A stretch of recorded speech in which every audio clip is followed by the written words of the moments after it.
Kung bago ka pa lang sa aking YouTube channel, please subscribe at i-hit ang notification bell para updated ka sa aking bagong videos. Kim Pao, mapapanood kaya sa It's Showtime? Ano kaya ang request ng mga fans? Ang buong detalye, alamin!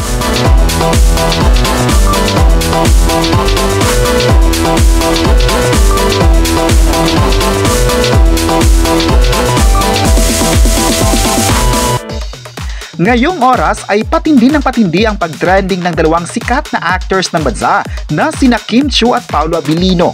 Sa social media nga ay tila nagre-request na ang mga fans na sana mapapanood ng dalawa sa sikat na noontime program ng ABS-CBN na It's Showtime.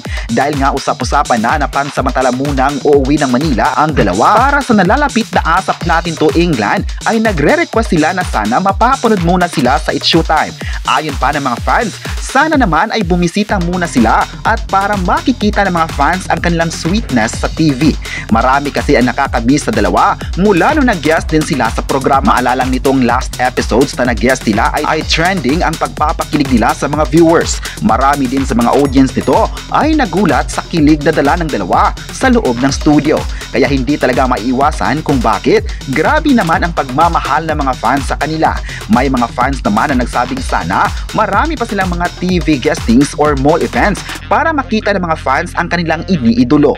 Sobrang sikat na talaga ng Kim Pao sa ngayon dahil kahit saan ka man magpunta ay grabe ang suporta ng mga tao. Kaya wag magpapahuli sa mga latest na updates ng Kim Pao mga kapresko. Sa online naman ay pinag-usapan din nila ang mga naging eksena ng mga bida sa Cebu kung saan marami sa mga nakapanood ay mas na-excite dahil hindi na sila makapaghintay sa mga ganap na mga sikat na artist ng bansa sa TV. May nagsabi naman na kapag ilalabas na ang The Alibi ay mas susuportan ito ng mga tao kasi nakita nila kung gaano pinag-usapan ng mga netizens ito. May nagsabi naman na hindi talaga mawawala ang pagmamahal ng tao sa Kim Pao dahil nakaukit na sa puso ng mga tao ang kanilang chemistry. May isang fan naman ang gustong mapapanood sila sa It's Showtime ngayong araw dahil kinilig raw siya kapag pinapanood ang sikat na actors na ito.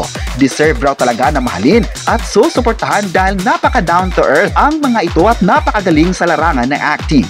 Sana raw ay marami pang mga proyekto ang ibibigay ng ABS-CBN sa Kim Pao para marami pa silang mai-inspire sa kwento. Napansin talaga ng mga tao ang unti-unting paglakas ng kanilang fandom na hanggang ngayon ay pinag-usapan sa bansa. May nagsabi naman na hindi na talaga mapipigilan ang kasikatan na meron ng Kim Pao dahil ang love na ibinigay ng tao ay di masusukat. Kayo, ano ang masabi nyo na gusto na ng mga fans na mapapanood ang dalawa sa It's Showtime? I-comment na kung payag ba kayong mapapanood sila sa programa at huwag kalimutang i-subscribe ang ating YouTube channel.